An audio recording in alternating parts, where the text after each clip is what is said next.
buenas tardes a todos, muchachos, muchachas, profesores, profesoras.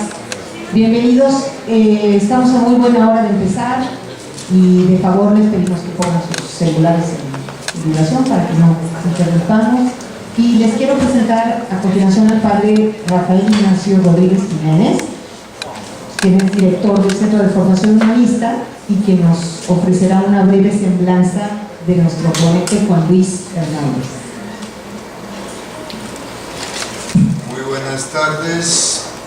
Agradecemos a todos su presencia a esta conferencia dentro del marco del programa de diálogos de cultura otoño 2018, organizada por el Centro de Formación Humanista. El día de hoy tendremos la conferencia titulada Nuevos Gobernantes, Nuevos Ciudadanos, que será impartida por el maestro Juan Luis Hernández Avendaño, muy amigo nuestro y a quien agradezco sinceramente su asistencia por segunda vez en esta ocasión a estas conferencias, quien es actualmente director del Departamento de Ciencias Sociales de la Ibero Puebla. El semestre pasado Juan Luis nos impartió la conferencia Elecciones 2018, ¿habrá rebelión de los electores?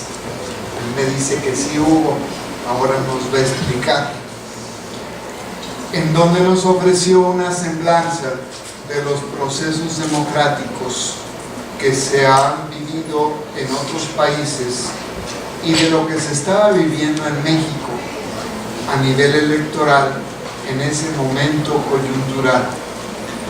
Este semestre, después de las elecciones de julio de 2018, Juan Luis retoma la tarea, pero ahora con una mirada más enfocada al compromiso ciudadano que nos toca vivir frente al nuevo escenario.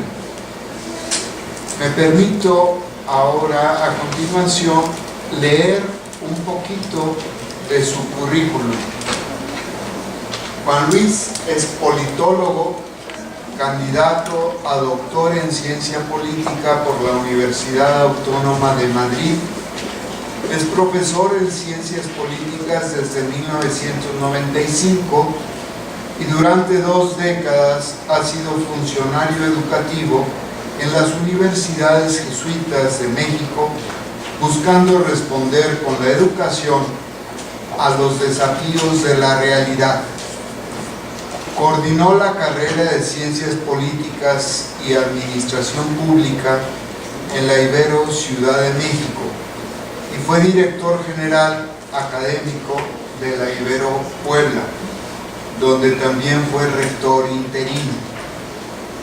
Analista político en medios de comunicación con la perspectiva de empoderar a los ciudadanos. Fundador de la Cátedra Ignacio Ellacuría de Análisis de la Realidad, presente hoy en 7 universidades de América Latina y España. Fue coordinador del libro Democracia Reprobada, la elección presidencial de 2006, publicado en 2010 y premiado por la Biblioteca del Congreso de Estados Unidos como uno de los mejores libros sobre elecciones en México. Coordinó el libro El Rector Mártir, los legados de Ignacio Ellacuría por hacerse cargo de la realidad. Su último libro es El Leviatán Roto, el avance del Estado fallido en México, de 2016. En los últimos años ha promovido la estrategia educativa de aprendizaje situado en México y América Latina. Es colaborador en la Escuela Social y el Observatorio Social del Episcopado Latinoamericano con sede en Bogotá, Colombia. Los dejamos entonces con el maestro Juan Luis, esperando que a lo largo de su presentación ustedes vayan pensando en algunas preguntas que hacerle, que formular. Dejaremos un espacio para ello aproximadamente hacia las 6:25 o cuando nos lo indique el ponente. Muchas gracias.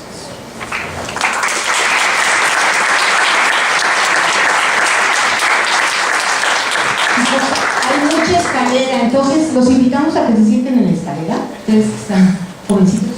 Aquí hay mucho lugar en la escalera, aquí hay sobre unos cuantos lugares para que no se queden allá atrás parados. Si buscan sentarse aquí en la escalera.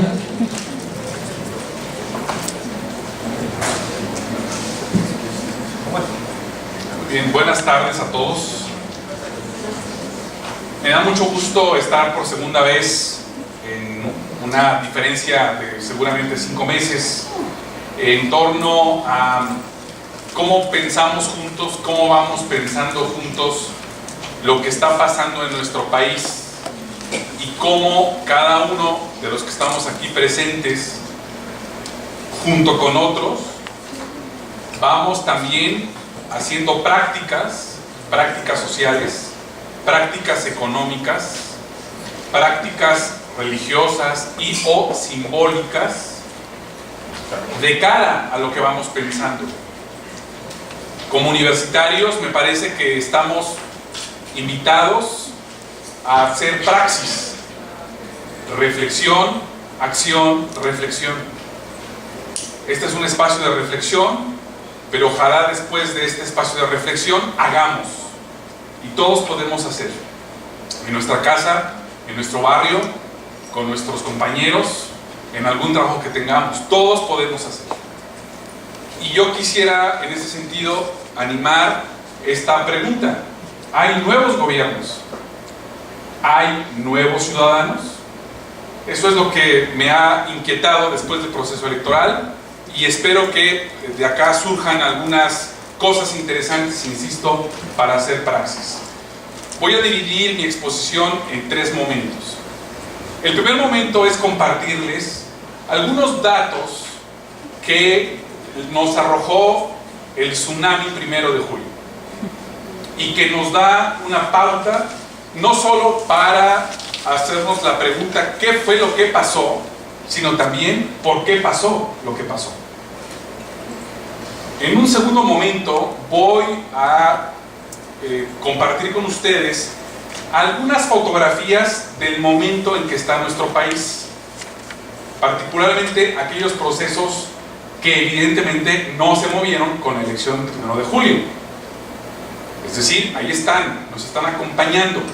Y la pregunta va a ser en torno a esos procesos, qué derroteros van a tener con los nuevos gobiernos, pero también, espero, con los nuevos ciudadanos.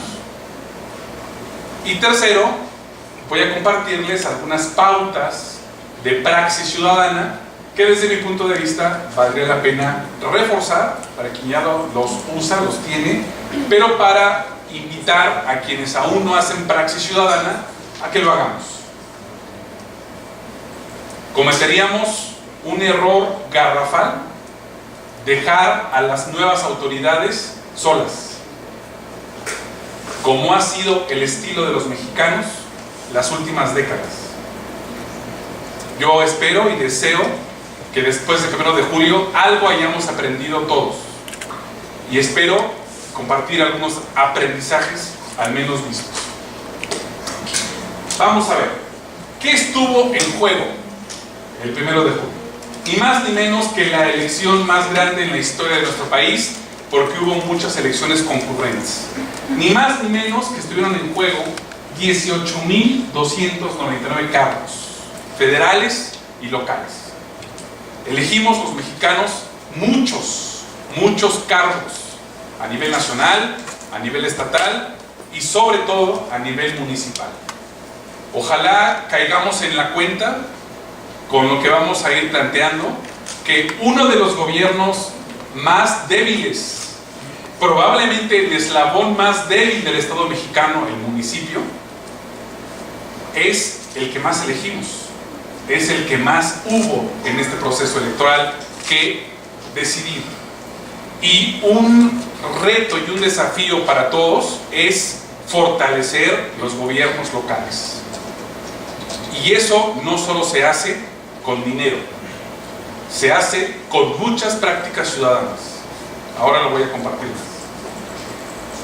Lo desagrego. Hubo 629 cargos federales en juego, 17.670 locales, acaso para poder ver la diferencia entre uno y otro, 9 gubernaturas, 972 diputaciones locales, 1.596 presidencias municipales y fíjense qué interesante, 12.013 regidurías. Es decir, los órganos de debate, los órganos de discusión y los órganos de aprobación en los ayuntamientos son los que más estuvieron en juego, más de 12.000. Y por eso quizás la pregunta sería, ¿quién sabe qué es un regidor? ¿Qué hace un regidor? Pues fue lo que más elegimos. Siguiente. Segundo aspecto. Esta elección dinamizó un proceso que venía de antes, que es el proceso de arrebatarle a los partidos políticos el monopolio de la representación política. No en todos los países del mundo existe la posibilidad de vehiculizar la representación a partir solo de los partidos. En muchos países son solo los partidos políticos los que piden el voto a los ciudadanos. En México, debido al desgaste de los partidos y debido a que los partidos políticos dejaron de representar desde hace mucho los intereses más genuinos de los ciudadanos, comenzó a haber una presión ciudadana para abrir los espacios de representación. Y así fue como se logró crear la figura del candidato independiente. Probablemente incluso sea un hombre del todo equivocado. Probablemente debió haber sido candidato ciudadano, pero terminó siendo candidato independiente. Lo vimos un poco en la conferencia pasada, para quienes seguramente de los que estuvieron puedan acordarse algunos, pero yo planteé que este año los candidatos independientes se dividieron en 3 tipos. Un primer tipo fueron los candidatos independientes que en realidad no fueron independientes. Como ustedes saben, México todavía tiene una herencia muy compleja, en la cual lo que es, no es, y lo que no es, es. Entonces, candidatos independientes de primer tipo son aquellos que fueron puestos y financiados por gobiernos y por partidos políticos para dispersar el voto, particularmente el voto antipartido hegemónico o en un estado o en un municipio o a quien básicamente tenía el poder. Dispersar el voto cuando tienes el poder es muy útil para sostenerse en el poder. Segundo tipo de candidatos independientes son aquellos candidatos que no tuvieron opción de ir a una senaduría, a una diputación, y por lo tanto son los malqueridos de los partidos políticos. Y ellos decidieron irse a una candidatura independiente. Y tercer tipo, sí hubo candidatos independientes genuinamente ciudadanos. Fueron aquellos que en varias partes del país representaron una opción realmente ciudadana. Son los 3 tipos de candidatos. Bueno, pues tuvimos un candidato a la presidencia de la República. Yo quiero preguntarles de qué tipo era el Bronco, del primero, del segundo o del tercero. Del segundo y también del primero. Entonces digamos, el Bronco, que fue el único que sobrevivió, porque Margarita Zavala, que pertenecía al segundo tipo, pues se fue, y otro que era un senador por parte del PRD de Guerrero, Armando Ríos Peter, que en cuanto no consiguió la candidatura presidencial, pues se fue por la vía independiente, se fue a apoyar entusiastamente a MIF. Entonces pues uno podría ver qué tan independientes eran esos candidatos independientes. Entonces, bueno, ahí están. Hubo 7 candidatos para el Senado de la República. Uno de ellos quizás el más visible, dos, Pedro Kumamoto, en Jalisco, y Manuel Cloutier, hijo, junior, en Sinaloa. Y hubo 38 candidatos independientes a diputados federales. Desgraciadamente no ganó ninguno de ellos, ni en la presidencia, ni para el Senado, ni para las diputaciones, por el tsunami del que ya vamos a referirnos. Rápidamente, para terminar esta parte de la numeralia, que me parece muy importante, decir, ¿qué vivimos en el proceso electoral? Bueno, vivimos lo que algunos llamaban también la república de la spotización. Casi 60 millones de spots federales y locales por radio y televisión, esencialmente. 60 millones. Seguro que todos ustedes y yo, cuando prendíamos, yo particularmente no veo la televisión, pero sí escucho el radio, pues, a diestra y siniestra, por todos lados, había estos spots. Se instalaron 156.792 casillas en todo el país. El INE dice que se instalaron 99.9% de casillas, solamente 25 no fueron instaladas. Hubo 4.153 incidentes que se reportaron durante la jornada electoral. Aquí me detengo un poquito porque, como también lo compartimos la sesión pasada, hubo más de 100 asesinatos a candidatos, a precandidatos. Hubo mucha violencia con algunos candidatos, sobre todo municipales, que parece que ofrecían algún reto o algún desafío a quien gobernaba ese territorio. Muy lamentable este proceso porque ha sido el proceso electoral más violento de nuestra historia. El día de la jornada electoral, 4.100 incidentes son bastantes para un proceso que al mismo tiempo arrojó también una participación electoral bastante concurrida. Hubo 1.571.114 votos nulos, es decir, el 2.77% de la votación total. A diferencia de otros procesos electorales, no es mucho, no fue mucho. Ha habido procesos electorales federales, por ejemplo, pienso ahora en el proceso electoral federal del 2009 para elegir diputaciones federales, en el cual el voto nulo fue del 10% a nivel nacional. Bueno, ahora fue del 2,77, casi 3%, no fue tan alto, pero me parece que es interesante si tomamos en cuenta que se le pide el 3% de los votos a un partido político para tener registro.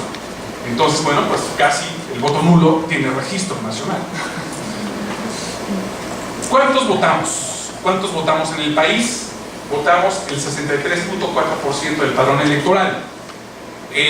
Todo el mundo con quien he platicado de muchos estados de la República Mexicana me narran que desde las 8 de la mañana hasta las 6 de la tarde sus casillas estuvieron llenas de gente, con mucha fila, con muchos votantes.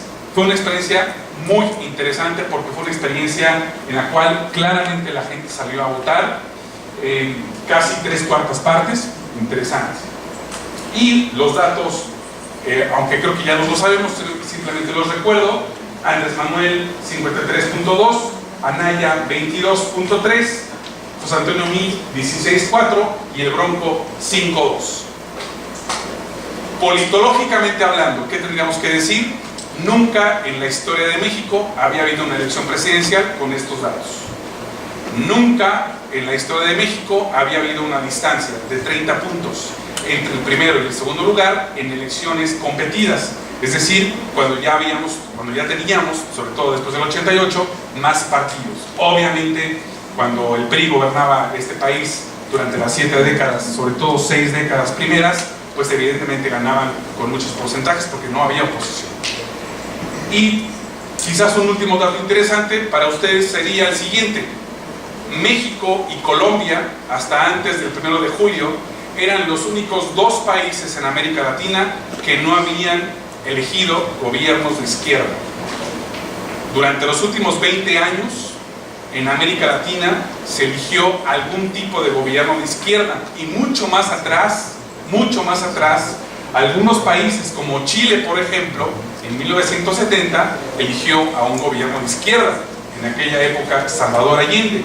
con un partido de izquierda, claramente el Partido Comunista, que hizo alianza y coalición con el Partido Socialista Chileno, que todavía sigue vivo en Chile, con ese nombre. ¿Qué me parece interesante? Pues lo que me parece interesante es que México dejó solo a Colombia como el único país que no elige un gobierno de izquierda, y a Guanajuato. A Colombia y a Guanajuato. Si ustedes ven el mapa de la República Mexicana, Morena ganó en todos los estados de la República Mexicana, menos en Guanajuato. Entonces está el mapa, todo guinda, todo morado, y un azul en Guanajuato. Si quieren ser excepcionales, lo son. Bien, un dato que me pareció interesante que refleja de alguna manera cómo hemos caminado incluso en lo electoral, con algunas pautas interesantes, es esta: en la presencia de las mujeres en la política mexicana. Veamos qué interesante. Cámara de Diputados. En 1991 había casi el 8% de las diputadas. Ahora, 2018, son casi el 50%. Fíjense qué interesante. Cámara de Senadores, 1991, 6.6% eran mujeres. Después del 1 de julio del 2018, son casi el 50%. Evidentemente, como varios deben saber, este es el resultado de una política de discriminación positiva. Es el resultado de un conjunto de movimientos sociales, políticos, cívicos, para que las mujeres tuvieran mayor presencia en la política, y lo tuvieran a partir de una reforma electoral que planteó y obligaba a los partidos a presentar 50% candidatos, 50% candidatas. Todavía, hasta esta época, en Chiapas, lo acabamos de ver, los partidos trataban de hacer fraude a la ley poniendo Juanitas, ¿verdad? Que es así como se les conoce popularmente a quienes ponen como candidata a una mujer, pero después le dicen: renuncia por tu suplente, porque el suplente pues es hombre. Todavía algunos lo hicieron, pero ya es un proceso más complicado, y lo que tenemos después de este proceso electoral pues es, me parece, una presencia bastante significativa de políticas, de mujeres o de luchadoras sociales o de feministas o de cualquier otro orden que han asaltado la Cámara de Diputados y la Cámara de Senado. Me parece en ese sentido interesante después de este proceso electoral. Rápidamente terminaría con estos datos para la primera parte. ¿Cómo quedó entonces el poder después del 1 de julio? Bueno, ya vimos que la presidencia arrasó López Obrador, pero ese proceso al cual algunos llamamos de tsunami electoral arrastró a candidatos de Morena para el Senado y para la Cámara de Diputados. Entonces, lo que tenemos es una composición en el Senado en el cual están divididos los datos entre senadores de mayoría relativa, los senadores que ganaron por voto. Solo recuerdo rápidamente que el Senado tiene una composición que desvirtuó el pacto federal. Hasta antes de 1996 solo había 64 senadores, 2 senadores por cada entidad federativa. No importaba el tamaño ni la población de cada estado tenía 2 senadores. Después de la reforma política del 96 se quiso hacer un Senado, digamos, un poco más plural, y lo que tenemos son otros 2 elementos de composición: 64 senadores por el principio del partido que gane más votos se lleva 2 senadores por cada estado. Después 32 senadores repartidos bajo la lógica de primera minoría, es decir, el partido que ganó, que quedó en segundo lugar, mete a su primer senador, hoy son 32, y después otros 32 bajo el principio de representación proporcional. Eso nos da entonces 128 senadores. Hagan sus cuentas. Tenemos entonces 3 partidos coaligados, que son Morena, que son PT y que son el Partido de Encuentro Social, y que estos 3 hacen mayoría en el Senado y son los que están ejerciendo en este momento la Junta de Coordinación Política y la presidencia de la Cámara de Senadores, ambas partes. La segunda bancada más importante termina siendo la bancada del PAN, y lo más interesante, que es lo que se va también reflejando como un proceso inédito, es que por primera vez en la historia el partido que fue hegemónico durante mucho tiempo en México, que gobernó 71 años y que regresó a desgobernar con Enrique Peña Nieto, pues ahora tenemos un partido con 14 senadores que cabían en el selfie de Osorio Chong, ¿no? Cuando sacó la selfie de los 14 senadores. Ahí está, 14 senadores que tiene el PRI. Esa es la bancada más chiquita en la historia del PRI, y da que decir, evidentemente, de lo que pasó y del mensaje que mandaron los electores el 1 de julio. Siguiente. Bueno, me parecía importante plantear de dónde venimos. Pues venimos de una legislatura en la Cámara de Diputados 2015-2018 con estos números, donde el PRI pues evidentemente tenía mayoría absoluta con sus aliados, y lo que tenemos en el 2018 pues tenemos mayoría absoluta ahora con Morena. Entonces, resumo esta primera parte. ¿Qué es lo que ocurrió el 1 de julio? Lo que ocurrió es una rebelión claramente de los electores en este país. Y es una rebelión en dos sentidos. Es una rebelión contra dos partidos que habían gobernado el país a nivel nacional y a nivel subnacional desde 1929. El caso del PRI, desde 1939, el caso del PAN. Dos partidos de una larga trayectoria, dos partidos que se habían sucedido la presidencia y muchas gubernaturas, dos partidos que coincidieron en sostener el modelo neoliberal desde 1988. Dos partidos que coincidieron en el vector de hacer el modelo económico un modelo básicamente exportador. Dos partidos que básicamente hicieron y construyeron un pacto de impunidad. Es decir, yo te perdono, tú me perdonas. Y este proceso es un proceso que venía tejiéndose perfectamente, que venía fraguándose de una manera mucho más sólida y consistente, y me parece por eso interesante que una primera valoración es que los electores a esos dos partidos les dijeron, pues los castigamos con un porcentaje bastante bajo. Nunca el PRI había tenido un porcentaje como el que tuvo, 16% a nivel nacional, ni tampoco el PAN hacía mucho tiempo, 22%. Primer elemento. Segundo elemento, nunca antes había ocurrido en nuestro país que un partido político que ni siquiera es partido político, es decir, en realidad podríamos decir que es un movimiento social, quizás en el mejor de los casos, que se llama Morena y que tiene 4 años de existencia, haya ganado la mayoría de los puestos de representación popular más importantes y la presidencia de la República.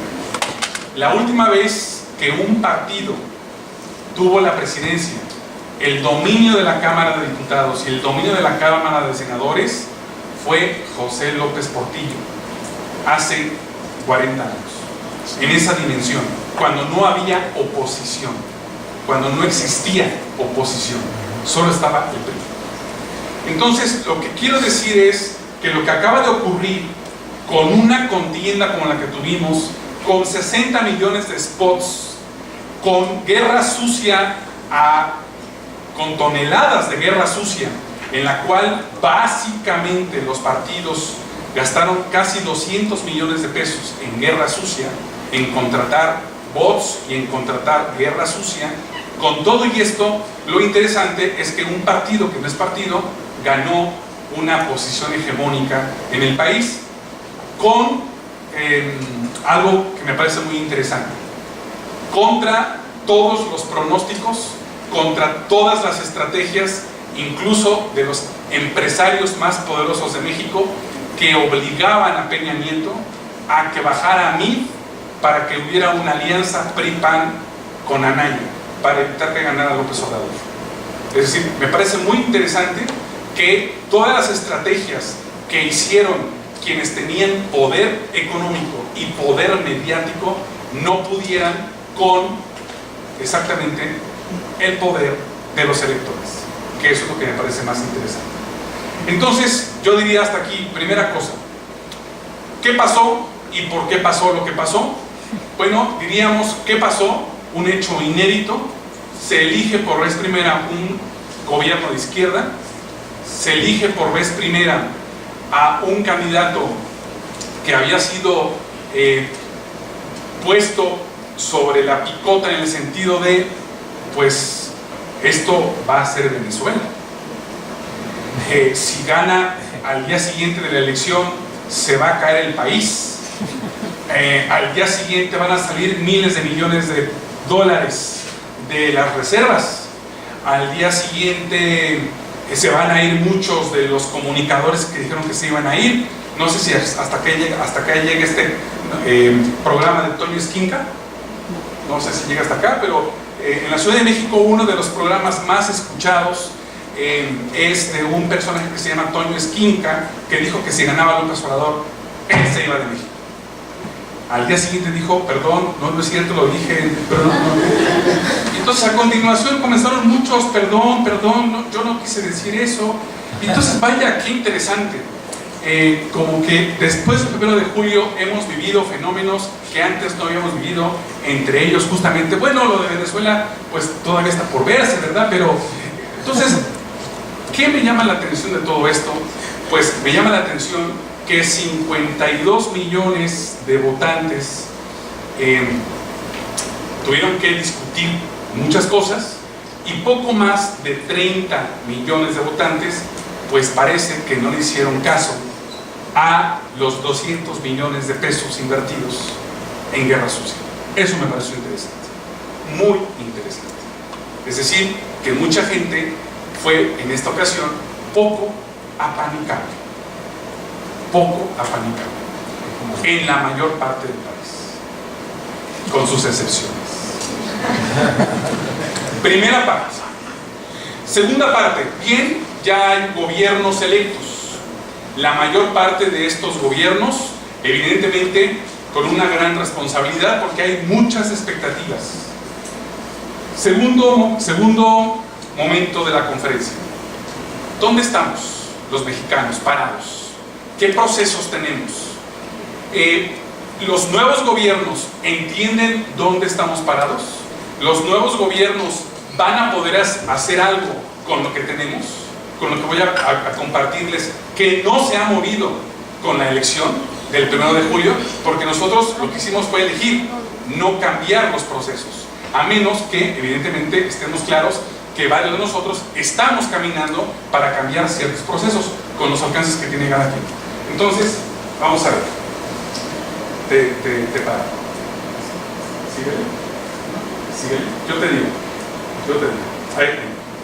Entonces, vamos a ver. Este país, creo que ustedes lo ven en sus clases, seguro que lo aprecian cuando se meten a una página de internet, o seguramente lo viven a raíz de lo que vaya pasando a su alrededor. Los principales procesos que están sucediendo tienen que ver básicamente con cuestiones de seguridad y de justicia y de derechos humanos. En un país como el que vivimos hay las posibilidades de plantear cómo vamos a trabajar los temas de la seguridad con un país violentado y cómo vamos a trabajar el tema de la justicia con un país corrupto e impune y cómo vamos a trabajar el asunto de los derechos humanos. Justo mañana se cumplen 4 años de los 43 desaparecidos de Ayotzinapa. Poco a poco, y quizás por los nuevos tiempos, comienzan algunos periodistas a soltarse un poco más. No sé si ustedes lo hayan visto. Solo les recomendaría el artículo de hoy de Raimundo Riva Palacio en el periódico, no La Jornada, no Sin embargo, no Los Críticos, en el periódico El Financiero, los que leen los empresarios. ¿Qué dice Raimundo Riva Palacio? ¿Quién fue pieza clave para la desaparición de los 43 de Ayotzinapa, y él lo pone con toda claridad: el ejército mexicano.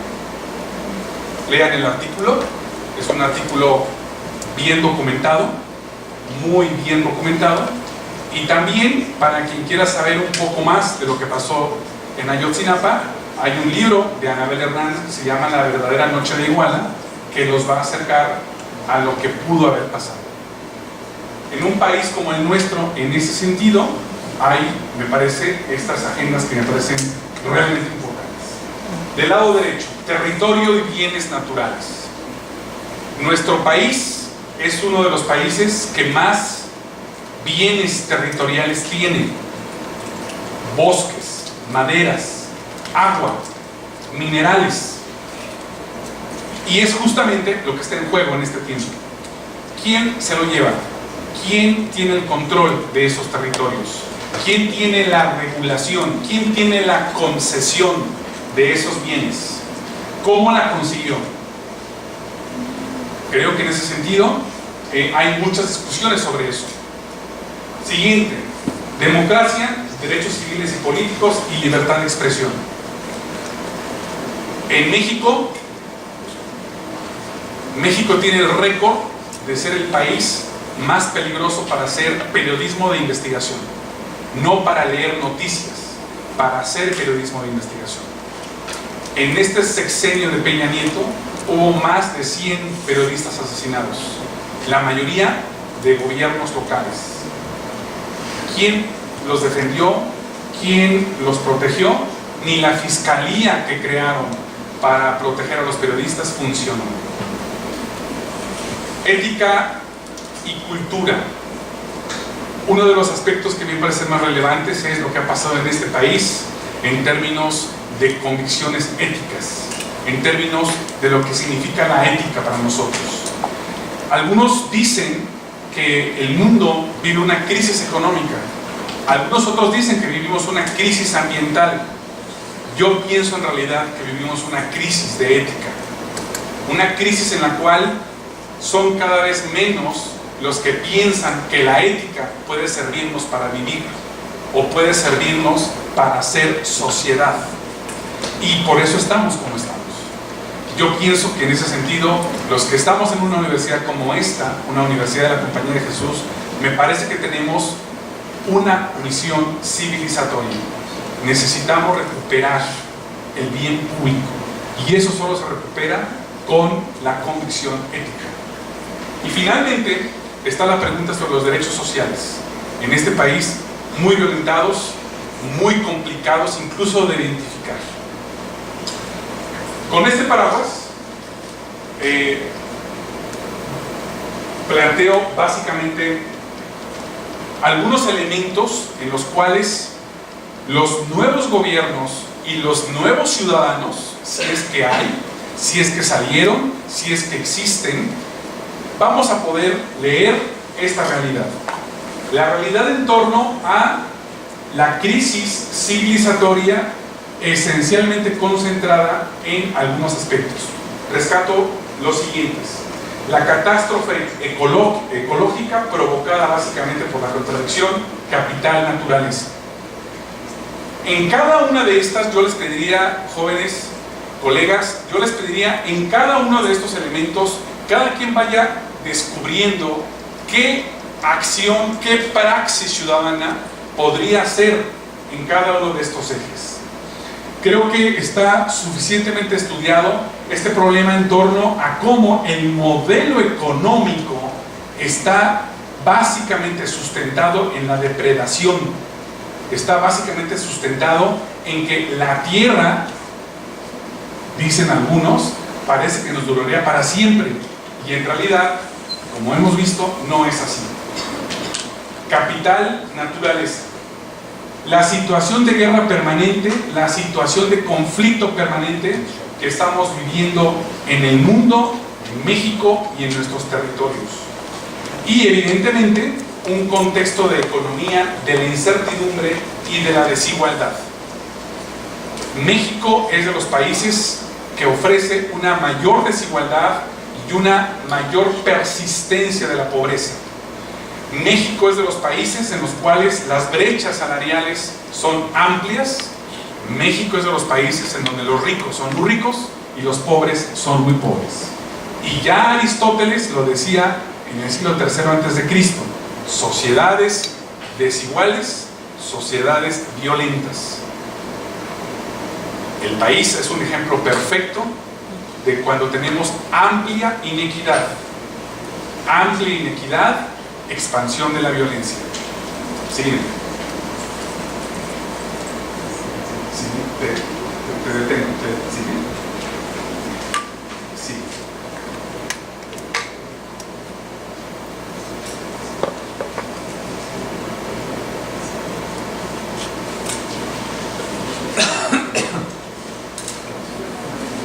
Me estoy pasando algunas cosas que yo les voy a dejar en la presentación, no quiero abundar más en eso.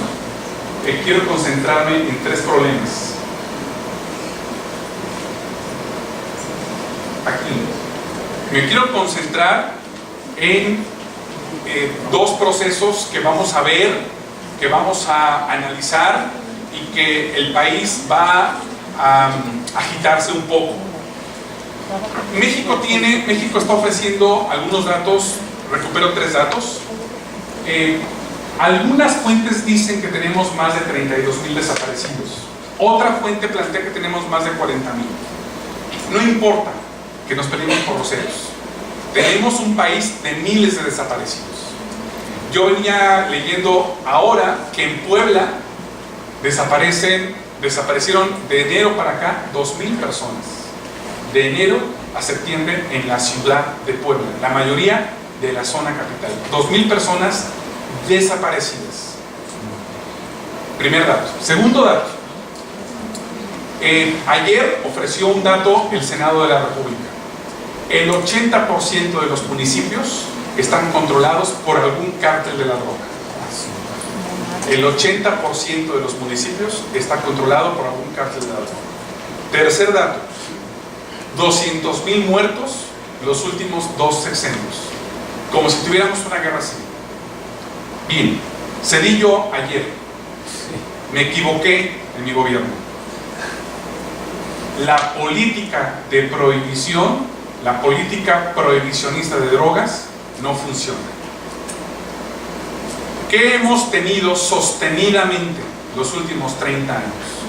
Los últimos 30 años hemos tenido sostenidamente 3 políticas. Política que prohíbe el consumo de drogas, política que prohíbe la producción de drogas y política que criminaliza tanto el consumo como la producción.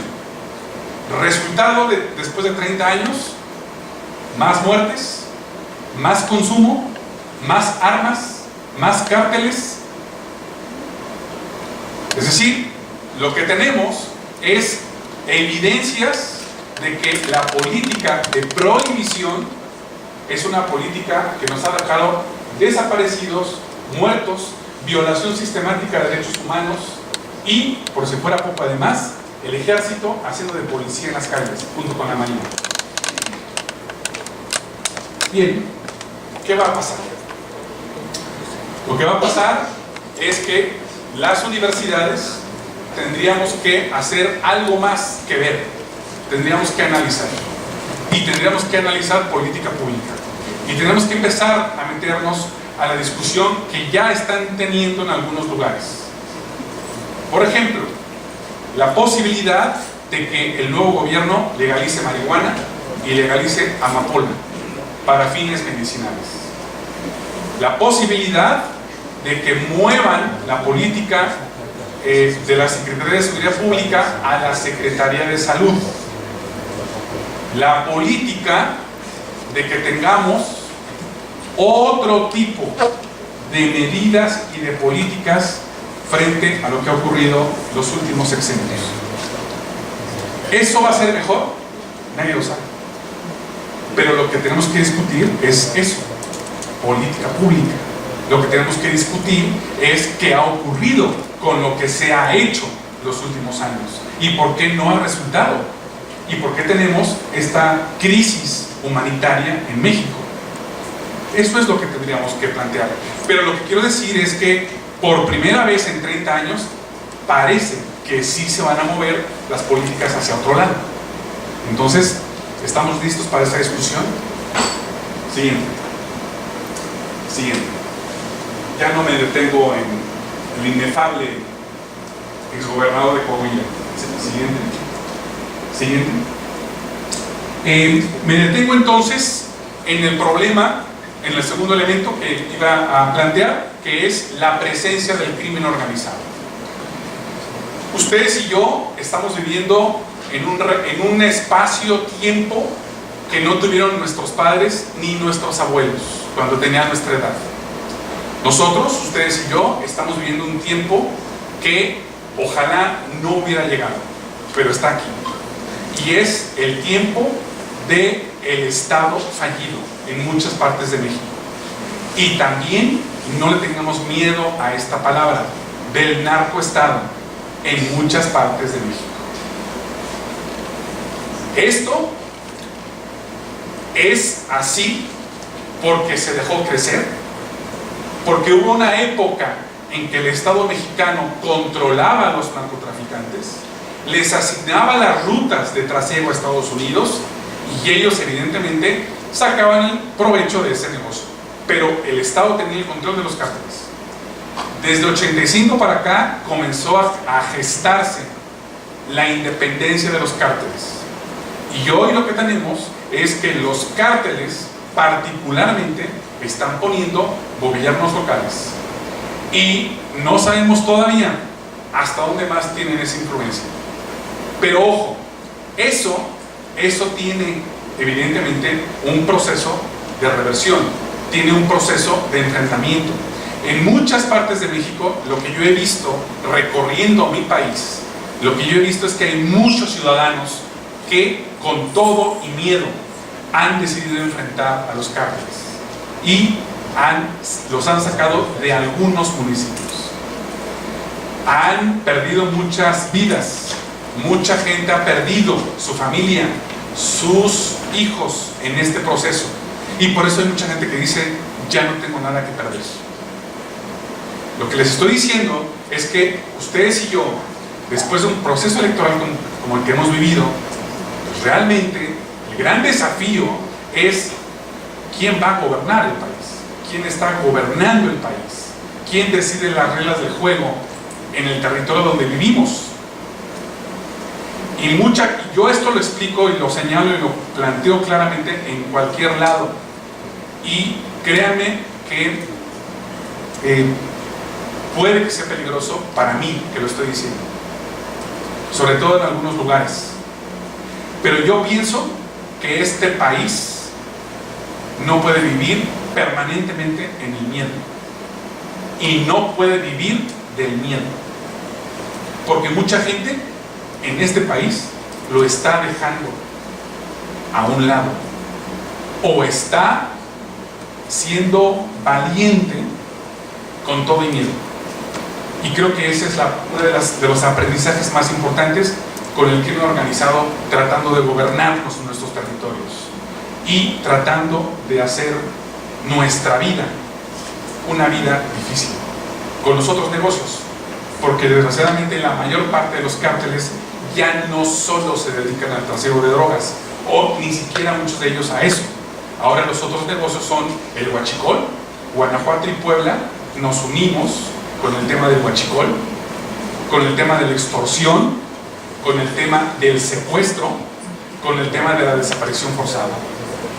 Esos elementos hoy son negocio para muchos cárteles, que incluso han pensado que deja más dinero que vender drogas. Me parece que este es el principal desafío. Siguiente.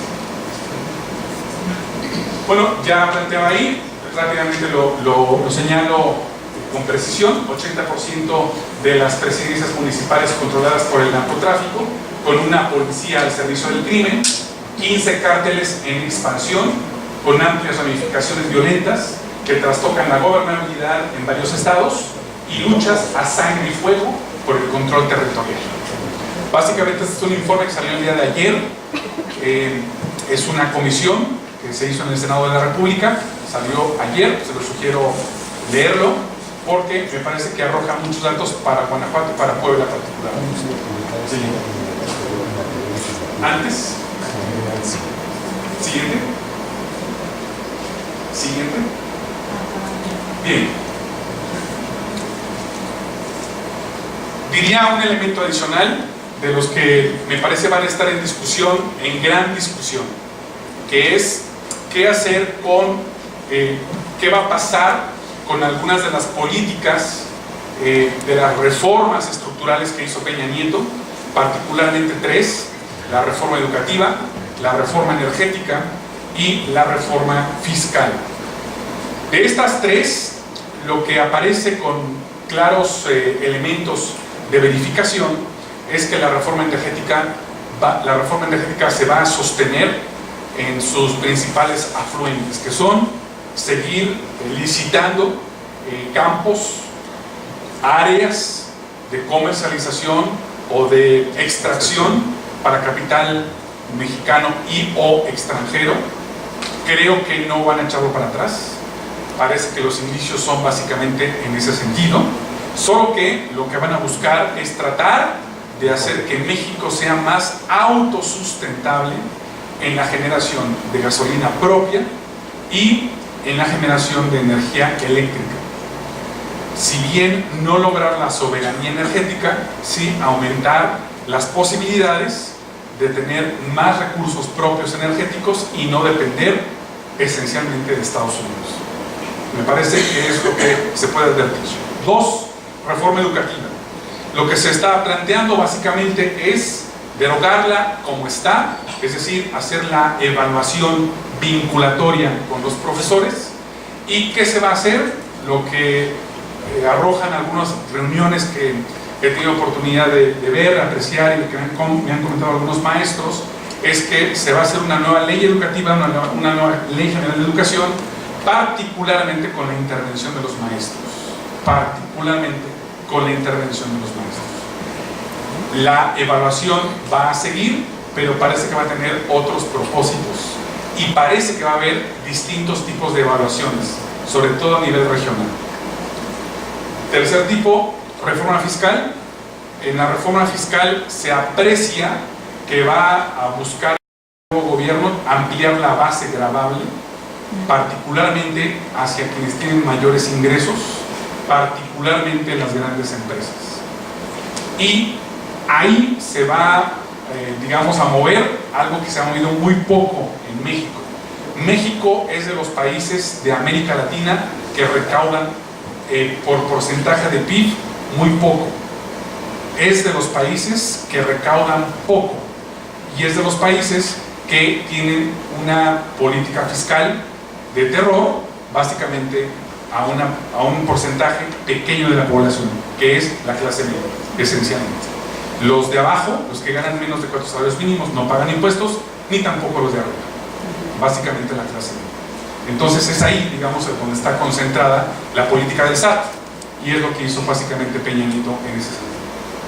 Paso con este elemento de decir simplemente, tuvimos una elección interesante, hubo una suerte de jubilación de dos partidos viejos, pero los problemas estructurales ahí están, los problemas serios del país ahí están, las grandes conflictividades del país nos aquejan día a día, y eso es lo que está en juego. Los nuevos gobiernos no van a poder hacer mucho solos con lo que tenemos. Un país con la conflictividad que tiene nuestro territorio y los fenómenos que tiene nuestro territorio, no va a poder ser posible resolverlos sin el concurso de los ciudadanos, de los movimientos sociales y de la sociedad civil. Y por eso yo creo que la pregunta sigue en el aire. Nuevos gobiernos, nuevos ciudadanos. Por lo pronto, yo arrojaría dos elementos a propósito de la pregunta nuevos ciudadanos. La sociedad civil es muy heterogénea es una sociedad civil que plantea distintas posiciones ideológicas, y hay una sociedad civil vinculada a los grupos empresariales como Mexicanos contra la Corrupción, como Mexicanos Primero y otros. Este grupo decidió tomar la agenda de la nueva Fiscalía General del Estado, es decir, decidió plantear que la PGR deje de existir, que dé paso a una fiscalía, es decir, a una nueva institución, a un nuevo Ministerio Público Federal, pero que sea independiente del presidente de la República. En ese camino está, y en las últimas semanas han llegado a un acuerdo este grupo de asociaciones, Fiscalía que Sirva y otros, con el gobierno de transición, con algunas personas del gobierno de transición, para caminar progresivamente a eso.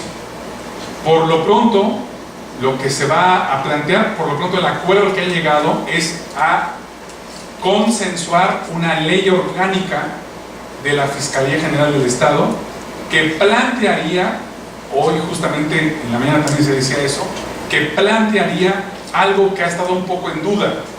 Va a haber investigación sobre el gobierno que está saliendo, particularmente a Rosario Robles. Pues un artículo transitorio en la ley orgánica está planteándolo así, que la Fiscalía se ocupe de los casos de corrupción de este gobierno saliente.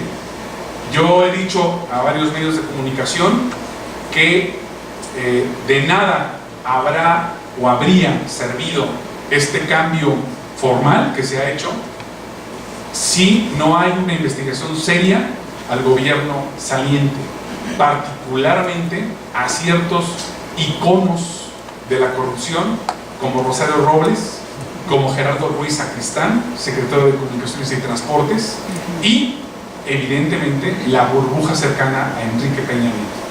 A mí me parece que el saqueo institucional en este sexenio fue histórico. La danza de los miles de millones de pesos burlados de nuestro dinero es inaudito, absolutamente inaudito. La capacidad que tuvieron para vaciar las arcas de la Secretaría de Desarrollo Social, 700 millones de pesos en efectivo, de verdad es increíble. La cantidad de empresas fantasma que tuvieron que crear, entre ellas algunas fraguadas por universidades públicas, increíble. Creo que este proceso que estamos viviendo tendría que dar pasos importantes para enfrentar la impunidad, y creo que en ese sentido es un gran desafío y es un punto que los ciudadanos no debemos dejar de plantear. ¿Cuánto me queda?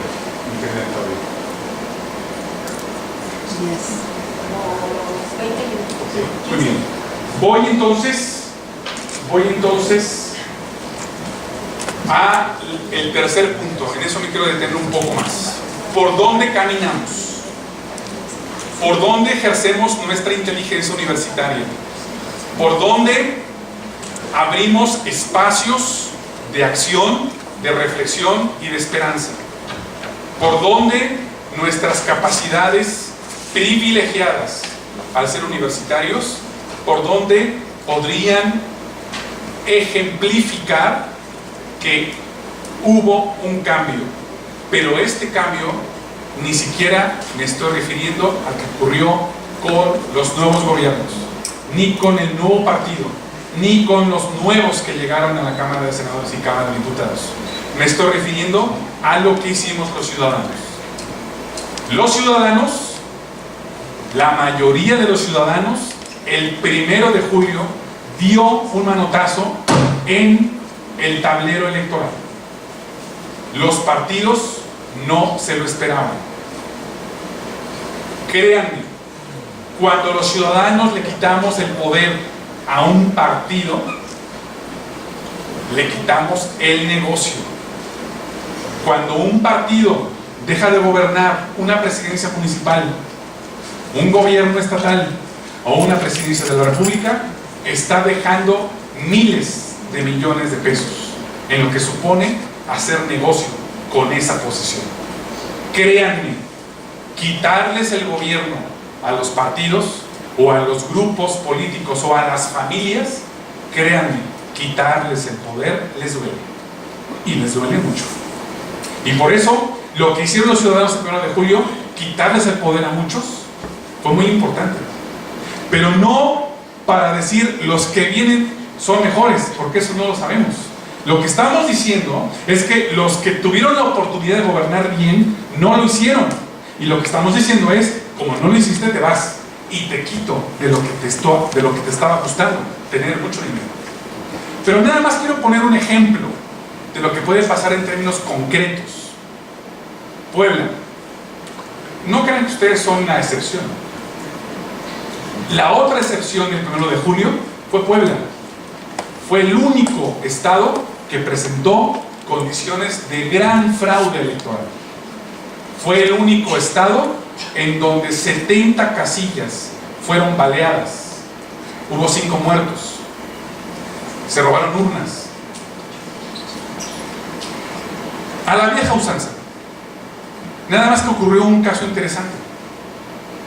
En Puebla, el PAN PRD, pero cuando digo PAN en realidad no debería de ser PAN, debería decir simplemente Rafael Moreno Valle, que es otra cosa. Rafael Moreno Valle decidió ser el Plutarco Elías Calles de Puebla, es decir, el maximato, y dejó de gobernador 2 años a un administrador, a un secretario de él, que fue gobernador 2 años, para ser compatible con la elección presidencial, el proceso ahora que tuvimos. ¿Y a quién puso de candidata del PAN? Pues a su esposa, Marta Erika Alonso. ¿Qué tuvimos en el proceso electoral? Lo que tuvimos es que formalmente ganó Marta Erika Alonso la gobernatura, pero Morena ganó todo lo demás: el Congreso, el Senado, las 15 diputaciones federales y los principales municipios de Puebla, incluida toda la zona metropolitana. Un poco inexplicable que haya ganado la gubernatura y no haya ganado otras posiciones, pero así fue. ¿Qué pasa cuando hacemos cambios de este tipo? Bueno, les digo lo que pasó esta semana. La mayoría de Morena en el Congreso del Estado de Puebla ya decidió quitar 2 cosas que había puesto Rafael Moreno Valle y que habían sido terribles en Puebla. 1, la ley bala. En Puebla, Moreno Valle hizo una ley para que la policía pudiera disparar sin problema a los manifestantes. Eso lo aplicó en 2014 ante una manifestación de unos pobladores de una junta auxiliar que protestaban porque les quitaron el registro civil, y en la protesta mataron a un niño. Al día siguiente, todos los periódicos de Puebla, controlados por Moreno Valle, dijeron: los pobladores mataron al niño con un cuetón. Tuvo que llegar la CNDH para poder decir que había sido una goma de bala, una bala de goma la que había matado a José Luis Tehuatlán, que es el chico que murió. La ley bala se le puso a esa ley, es decir, un gobernador que gobernó autoritariamente y que evidentemente desató muchas protestas, y esas protestas arrojaron justamente esta ley. Pues el martes le echaron para abajo. Segundo, el jueves de la semana pasada, otra ley, la ley de expropiación. El gobierno del estado puede llegar a tu casa y decirte: te voy a expropiar tu casa. ¿Por qué? Por utilidad pública, porque por aquí va a pasar tal cosa. Punto. Ley de expropiación. En Puebla, a Moreno Valle le encantó hacer un parque temático, y para hacer este parque temático pues había que expropiar, y vaya que había que expropiar. Entonces, lo que les quiero decir es, cuando decidimos hacer cambios, cuando decidimos hacer procesos de contrapeso, vaya que comienzan a cambiar cosas. Y en este momento, pues vaya que está sucediendo algo interesante. Por vez primera en la historia de nuestro país, el Tribunal Electoral Federal decidió aquella consigna de 2006, voto por voto, Casilla por casilla. Ah, sí se lo saben. Voto por voto, casilla por casilla. En la Ciudad de México, en la delegación Coyoacán, hoy, en las oficinas del Tribunal Electoral Federal, se están contando 3 millones de votos. Uno por uno. De 7,600 casillas. Para revisar qué pasó en Puebla. Eso no había pasado nunca. Primera vez. ¿Qué les quiero decir entonces? Lo que les quiero decir que un primer aprendizaje es que los ciudadanos, cuando descubrimos que el voto es poder nuestro, cuando decidimos que nosotros tenemos poder y que podemos usarlo con quien sea y con quien tiene el poder, pues ojalá descubramos que sí tenemos poder y que no es precisamente la lógica al revés. Los políticos nos dicen qué hacer, sino nosotros somos los que tenemos que decir: te contratamos 3 años o te contratamos 6 años, pero además decirles: no solo te contraté y me voy a mi casa, sino que voy a seguirte la pista. Y hoy es muy fácil seguir la pista con las redes sociales, a los diputados locales, a los diputados federales. Por eso yo les dejaría una pregunta: ¿quién es su diputado federal? ¿Lo conocen? ¿Saben quién es? ¿De qué partido? ¿Qué va? Ya tomó posesión el 1 de septiembre, ya está ejerciendo.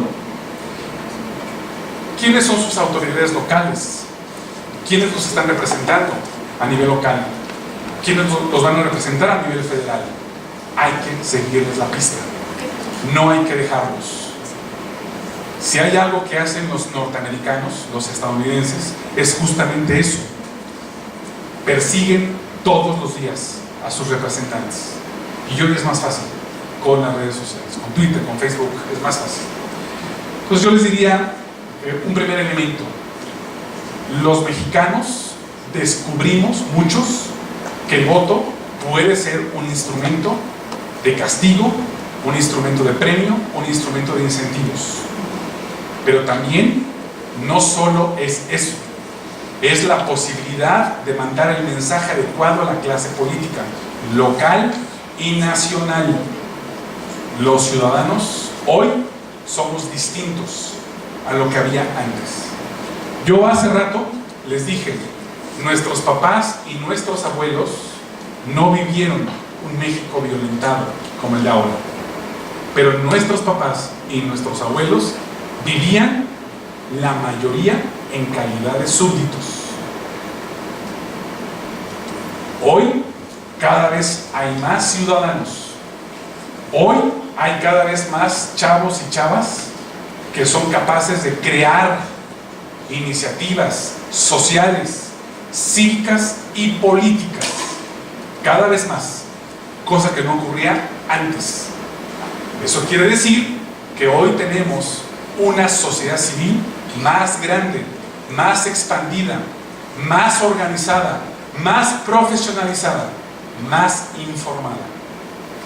Y nosotros los universitarios, me parece, tenemos ese compromiso: informar, explicar, comprender, hacer, resolver, ayudar al país desde nuestras posibilidades y capacidades.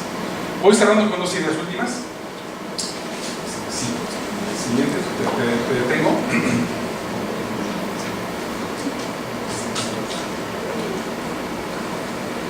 Estoy repasando algunas de las muchas actividades que están haciendo movimientos sociales, líderes civiles, organizaciones que salen de muchos lugares, etcétera, y que están prácticamente haciendo una agenda en cada uno de los asuntos que nos impactan. Lo están viendo jóvenes, mujeres, contra la corrupción, por la democracia, derechos civiles, etcétera. Antes. Ahí está.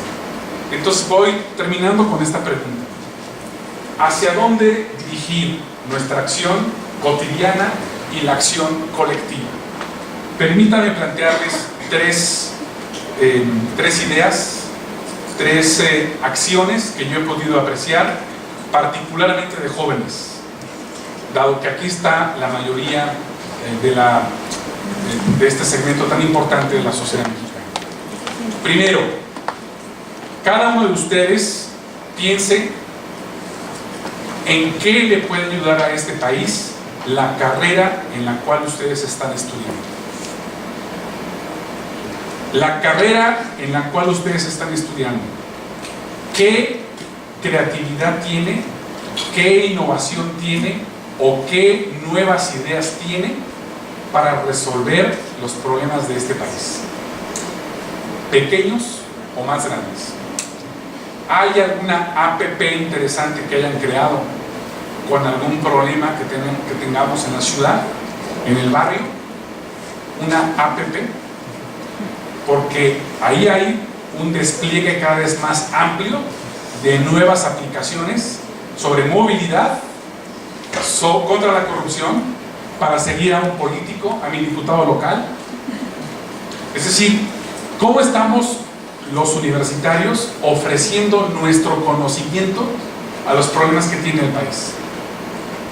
Es decir, lo que les estoy diciendo es cómo vamos a visualizar nuestro aporte científico, nuestro aporte de nuestras licenciaturas a lo que está ofreciendo el país.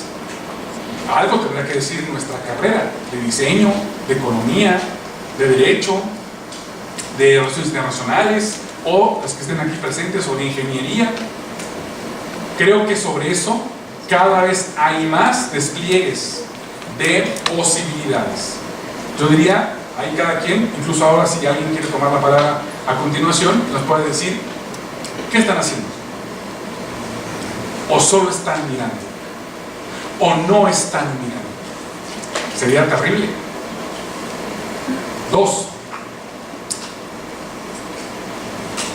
Ya les decía yo que corríamos un gran error si nosotros, los ciudadanos, dejamos a la nueva mayoría de Morena, como lo hicimos con el PRI en su tiempo, cuando era partido hegemónico.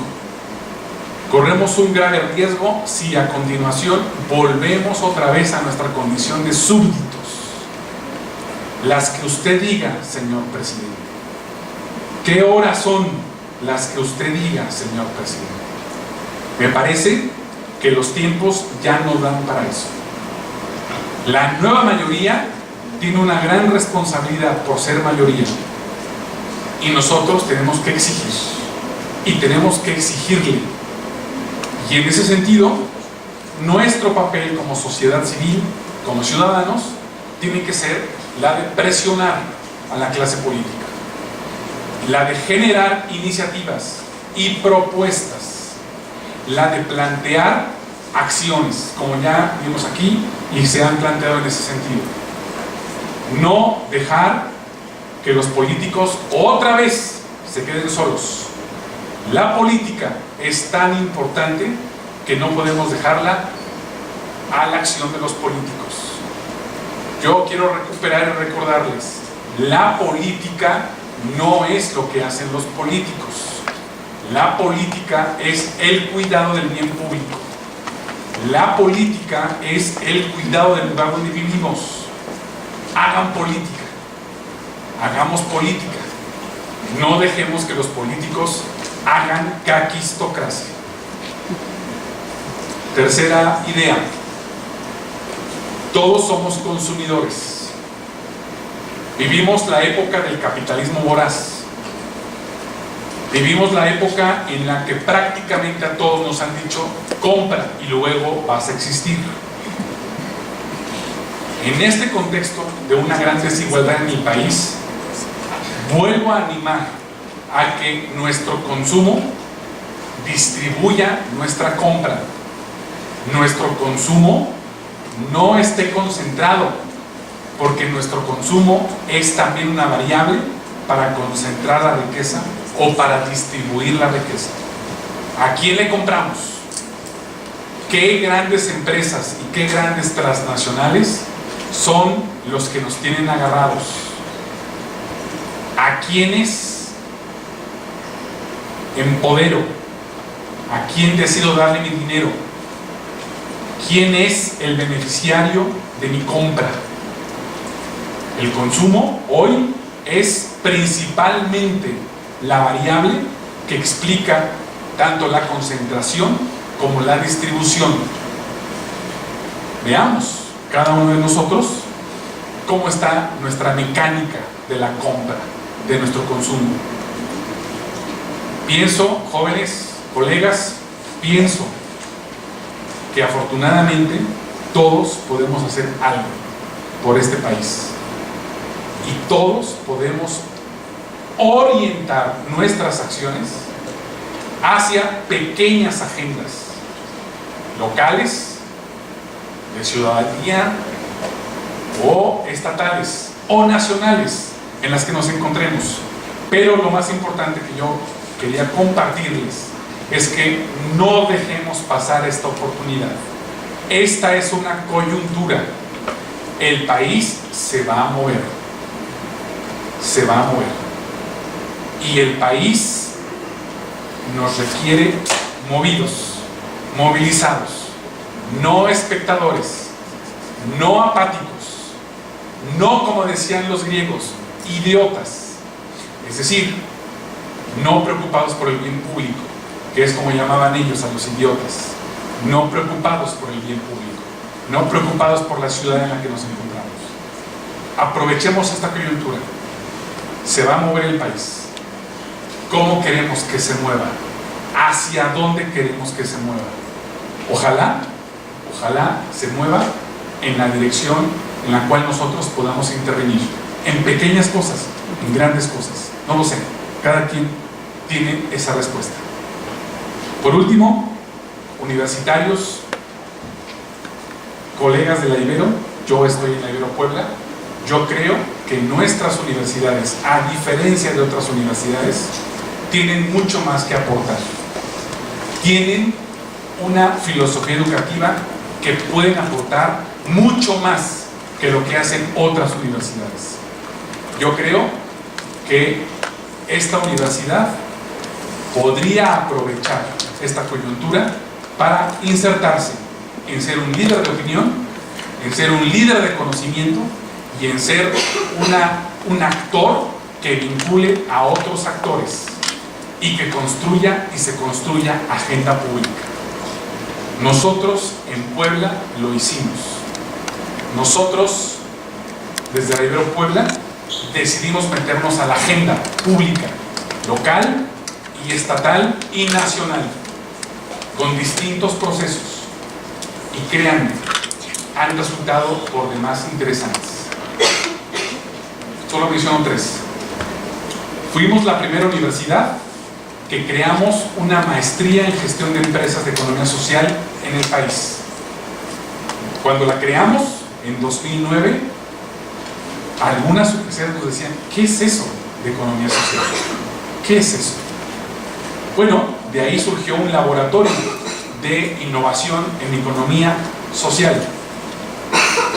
Hace 3 años nos buscó la Fundación Carlos Slim para financiar con $3 millones proyectos de economía social con jóvenes de 16 ciudades en territorios violentos. El gobierno del estado de Puebla nos pidió, el gobierno local nos pidió trabajar en las 10 colonias más violentas de Puebla con economía social. El Instituto Nacional de Economía Social del gobierno federal va a estar a cargo del colega que hizo eso en el nuevo gobierno. Nos metimos. 2. Salarios. Creamos un observatorio de salarios en 2008. ¿Qué queríamos? Mover el salario mínimo. A cualquier lugar donde íbamos nos decían: nunca va a desindexarse el salario, no va a subir el salario porque vas a crear inflación. No sé si ustedes se acuerdan, pero el salario mínimo estaba indexado a muchas leyes, porque cuando uno se pasaba un alto decían: tienes de multa 10 salarios mínimos. El observatorio de salarios lo que hizo fue empezar a trabajar una y otra vez estudios, relación de variables y presión a empresarios. ¿Qué tenemos desde hace 2 años? La Coparmex es la primera cámara empresarial que está planteando que el salario mínimo rebase ya los 100 pesos y se vaya a 120 o 130. Tenemos el más bajo salario mínimo de América Latina. El Observatorio de Salarios hace 2 años logró con otros actores desindexar el salario. Ya no está indexado a leyes. Y ahora vamos por una modificación al salario mínimo sustantivo. 2. 3. Hicimos un análisis del sexenio de Moreno Valle. ¿Qué hizo? 11 enfoques, 11 artículos grandes y amplios sobre muchas cosas. Casi nadie hace esto. Vayan a Puebla y pregunten al TEC de Monterrey, a la Anáhuac, a la UPAEP, a la UTLA. ¿Hicieron algún trabajo sobre el sexenio de Moreno Valle? ¿Qué hizo este gobernador esos 6 años en Puebla? No tienen nada. Uno de los únicos, porque todos los demás fueron silenciados o tenían miedo. Este texto he traído uno para la biblioteca. Se llama Rafael Moreno Valle Rosas, 2011-2017, la persistencia del autoritarismo subnacional. ¿Qué ha pasado con ese texto? Lo han replicado por todo el país. Lo han sacado por todos lados. Porque es un texto que hace algo que casi nadie hace. Hacer un balance de un gobierno estatal. Particularmente el de este personaje que quería ser candidato presidencial. Métanse en la agenda. Vean nuestro tiempo. Cada quien pregúntese su carrera. ¿Cómo puede hacer para darle algo a este país? Y cada quien plantee las posibilidades que puede decir si los demás están bien, si este país está bien, yo voy a estar bien. Yo no voy a poder estar bien si este país no está bien. Principio de ética del PIDE. Muchas gracias.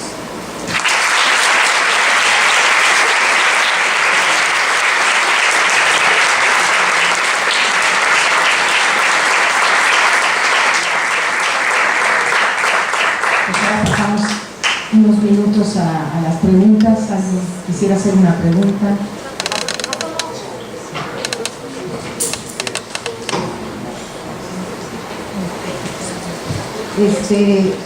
Si podemos hacer las 3 preguntas.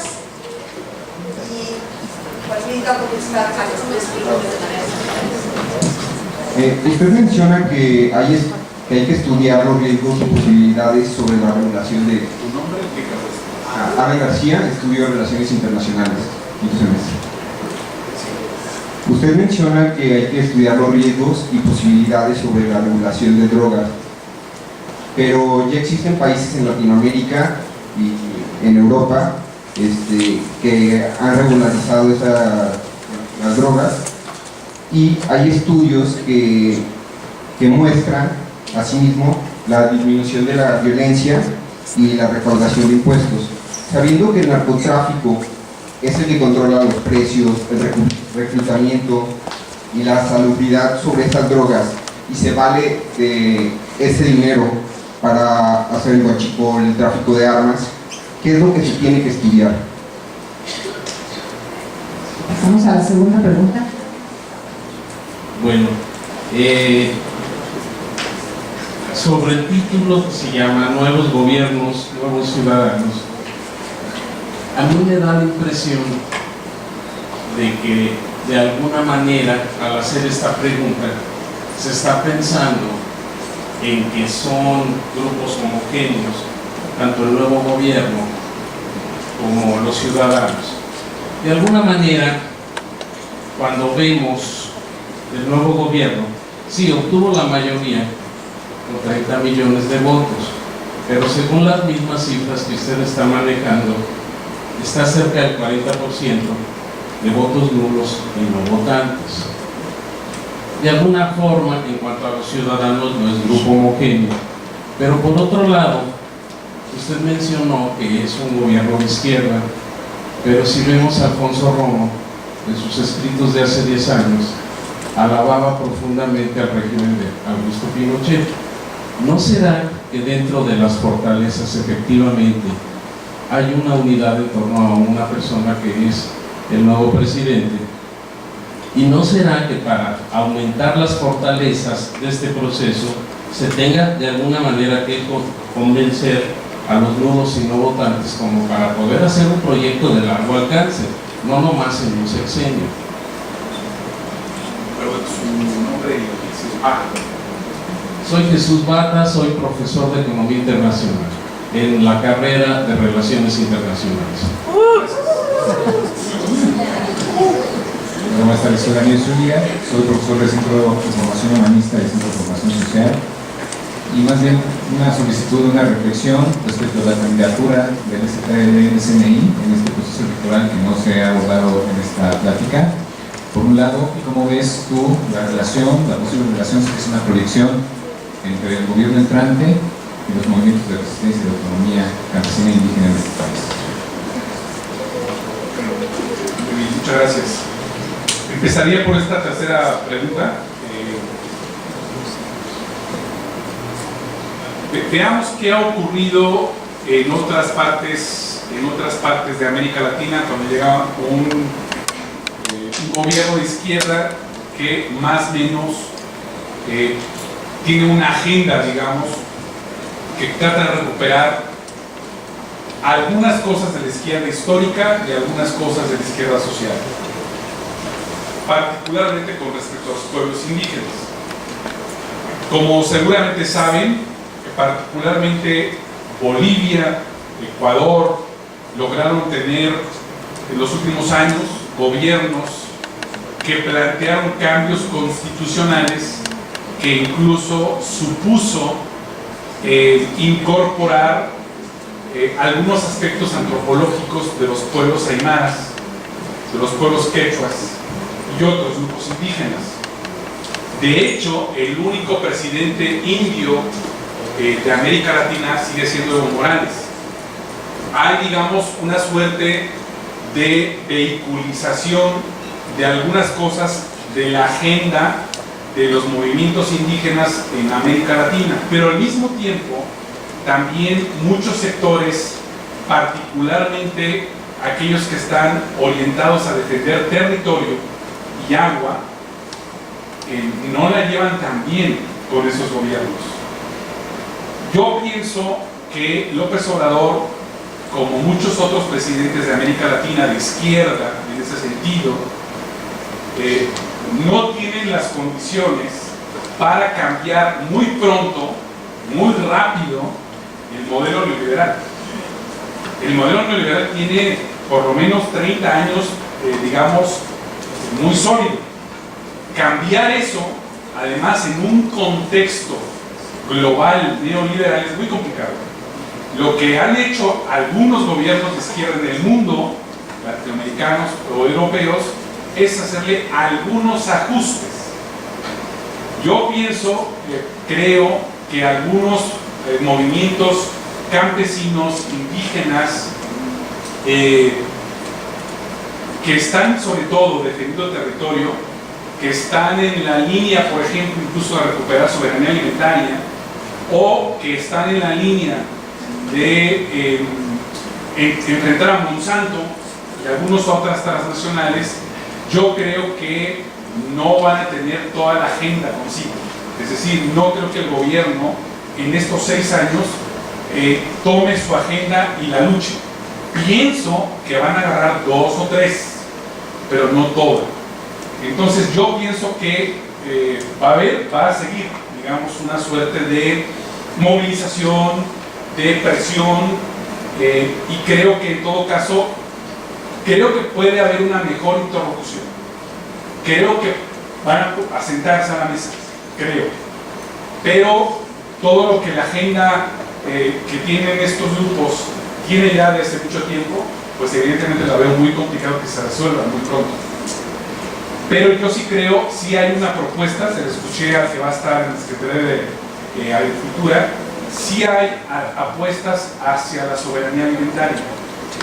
Por ahí van algunas de las políticas, particularmente las que tienen que ver con el maíz. Pero yo creo que son tantos los puntos, tantas las agendas, tantos los temas que no van a poder resolverlos todos. Entonces yo sí creo que la movilización va a seguir y creo que es lo que un poco estoy animando a que siga. No podemos dejarlo, diría en esa parte. Sí, cuando toqué lo de los grupos, lo de las candidaturas independientes, pensaba hablar de Marichuy porque me parece que Marichuy ofreció el mejor tipo de candidatura independiente, porque además fue la que presentó el mayor porcentaje de firmas auténticas, a diferencia del fraude que hicieron tanto el Bronco como Margarita Zavala y Armando Ríos Peter, que tuvieron grandes porcentajes de firmas fraudulentas. De hecho, hubo una frase muy importante de un ministro que dijo: el Bronco debería estar en la cárcel y no en la boleta, con todo esto que hizo. Desgraciadamente, los requisitos para la candidatura presidencial de un candidato independiente eran 1 millón de firmas, eran muchas, y me parece que por lo pronto lo que detonó el proceso es que sí ayudó a articular distintos procesos locales, que creo yo que también era una apuesta, me parece importante. Yo creo que los movimientos indígenas agrupados en el CNI, pero también los que están con el zapatismo y otros, yo creo que van a movilizarse más desde el punto de vista en este sexenio, yo creo. Pensaría, me voy al tema de las drogas. El tema de las drogas, como seguramente saben, es un tema muy complicado. Si por cada persona que pueda decir estoy a favor, va a surgir otra que va a decir estoy en contra. No es un tema fácil, no es una discusión fácil, pero lo que sí es cierto es que varios países han estado moviendo la política prohibicionista hacia políticas regulatorias de otro tipo. Y ojo, porque también incluso algunos dicen, bueno, es que eso es Holanda, bueno, es que eso es Bélgica. Bueno, Uruguay fue el primer estado de América Latina que decidió tener el control de la producción y de la comercialización de la marihuana. Es decir, quitarle el negocio a los cárteles. Hay dos valoraciones. Hay una valoración en el sentido de que el consumo ha disminuido, pero curiosamente la violencia no. Son los datos que arroja lo que ha ocurrido en los últimos 3 años en Uruguay. Ahora, ojo, evidentemente, como sabemos, las comparaciones siempre son un poco complicadas. Uruguay es un país muy chiquito, 3 millones de habitantes, Montevideo, 1 millón de habitantes. En un país como el nuestro, de 125 millones de habitantes, la cosa es más complicada. Sin embargo, si me preguntas, ¿yo qué deseo? ¿Yo qué creo como politólogo y como estudioso de la política pública regulatoria? Yo creo que debe moverse la política. Creo que debe moverse hacia una regulación en términos de salud, no en términos de criminalización. Poco a poco, gradualmente. Creo que si tú quieres encontrar datos que te digan que es mejor despenalizar, los vas a encontrar. Pero si quieres encontrar datos que te dicen que no despenalices, porque eso va a seguir igual o va a estar peor, también los vas a encontrar. Entonces, lo que te quiero decir es que lo que toca, creo yo, es después de 30 años de políticas prohibicionistas con esta crisis humanitaria en México, sí toca mover la política, sí toca mover, porque no esperes cosas distintas a políticas sostenidas permanentemente. Entonces yo soy de esa idea. Nadie ha dicho, porque es muy importante decirnos, nadie tiene garantizado el éxito con una política que no se ha hecho. Nadie, simplemente no se ha hecho. Tenemos que probarlo. Y ya probamos 30 años con muchos muertos y muchos desaparecidos, que al menos esta política no funciona. Probemos otras, gradualmente. Sería mi posición. El tema de Morena, gobiernos, por eso lo puse en plural, porque tenemos gobiernos distintos a nivel local, estatal, nacional. Tan solo ustedes van a tener dos tipos de gobiernos con dos signos muy distintos en Guanajuato. Efectivamente, Morena, en ciencia política tenemos un nombre para este tipo de partidos que se llaman partidos catch-all, es decir, partidos atrapalo todo, así se les denomina. Es decir, partidos que tienen son muy eclécticos ideológicamente hablando. ¿Qué tiene Morena? Todo. Tiene gente de izquierda que viene del Partido Comunista, gente de izquierda social, gente que viene del PRI, dos expresidentes del PAN, muchos panistas, gente que ahora, y además la alianza pues es una alianza bastante Frankenstein, es decir, pues Morena con el Partido Encuentro Social, ¿verdad? Movimientos evangélicos que están ahí articulados, pues evidentemente hablan de una coalición naturalmente nada hegemónica, ni nada, sí hegemónica, nada homogénea. Ahora, esto es lo que está pasando en todas partes del mundo. Muy poca ideología y más bien mucho pragmatismo. Pero no me cabe la menor duda que la agenda de Morena va a ser una agenda más tirada a lo social. Una agenda que va a mover algunas cosas neoliberales. Las va a mover. No me queda duda que va a plantear muchas de las cosas que vimos, los que vivimos en la Ciudad de México. Va a ser una política social expansiva y probablemente le entren algunas cosas que se han discutido hace muchos años y que pueden ser, por ejemplo, pongo dos que me parecen interesantes. La posibilidad de que se universalice la política social en términos de protección de salud. Es decir, la posibilidad de que el IMSS, el ISSSTE, el Seguro Popular sea totalmente portable. Es decir, que el derecho a la salud no dependa de un trabajo, IMSS-ISSSTE. Que el derecho a la salud no dependa de una cartilla mínima, Seguro Popular, sino que sea universal. Todo mexicano, por ser mexicano, que tenga un derecho a una cartilla de salud. Esto lo planteó Santiago Levy hace muchos años. Y hay una discusión, obviamente, sobre cómo se financiará eso. Pero creo que ahí va a haber una cosa muy interesante. Creo que para allá va algunas de esas cosas. Dos, me parece interesante la posibilidad de que casi 3 millones de jóvenes sean aprendices en empresas y que muchos de ellos puedan ser jóvenes productivos al mismo tiempo que jóvenes que no caigan en las redes del narcotráfico. Los últimos 30 años, los gobiernos neoliberales hicieron poco o nada con los jóvenes. Poco o nada. Por lo menos ahora se está planteando esta posibilidad de los aprendices, me parece interesante. Y por último, algo que me parece interesante es la posibilidad de que el Estado mexicano vaya a crear con algunos actores procesos de pacificación del país a nivel local.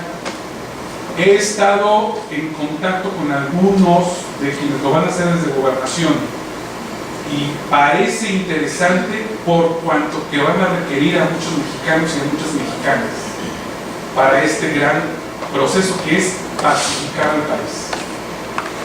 Por eso yo diría, de lo que he podido ver, sí va a haber movimientos.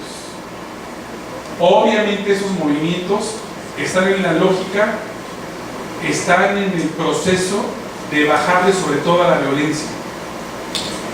Me parece interesante que puede existir una comisión de la verdad para lo que pasó con Ayotzinapa y para lo que pasó con los migrantes de San Fernando.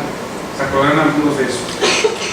Me parece interesante que pueda haber una propuesta orientada a detonar infraestructura que detone procesos de mayor inclusión y cohesión social, que esa sería la apuesta de lo que he visto en algunos lugares.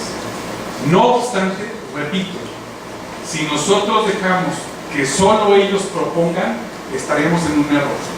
No tiene que ser así, no puede ser así. Hay un concepto bonito, a mí me gusta, que se llama gobernanza. Gobernanza es gobernar con la gente.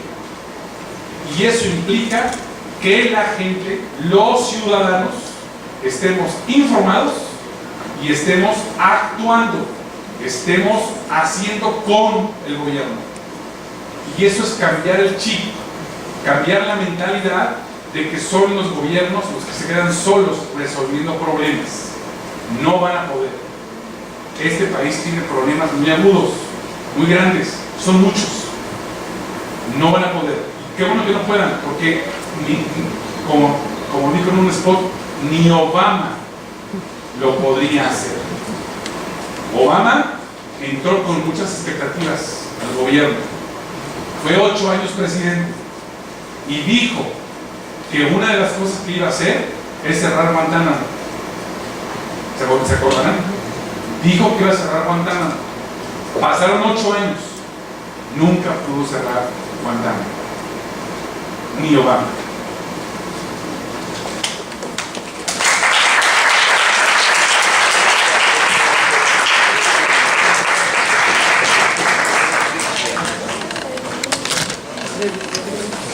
Sí, esperan un minutito nada más para darle aquí. Pues agradecemos la presentación de Juan Luis y le vamos a entregar a continuación un pequeño obsequio agradeciéndole su presencia en esta universidad. Sabemos que realiza un viaje pesado desde Puebla, ya que salió muy temprano esta mañana y hoy mismo regresa, por lo que le agradecemos doblemente y le deseamos un muy buen retorno a casa. Gracias también a todos ustedes por asistir a esta conferencia. Muchas gracias.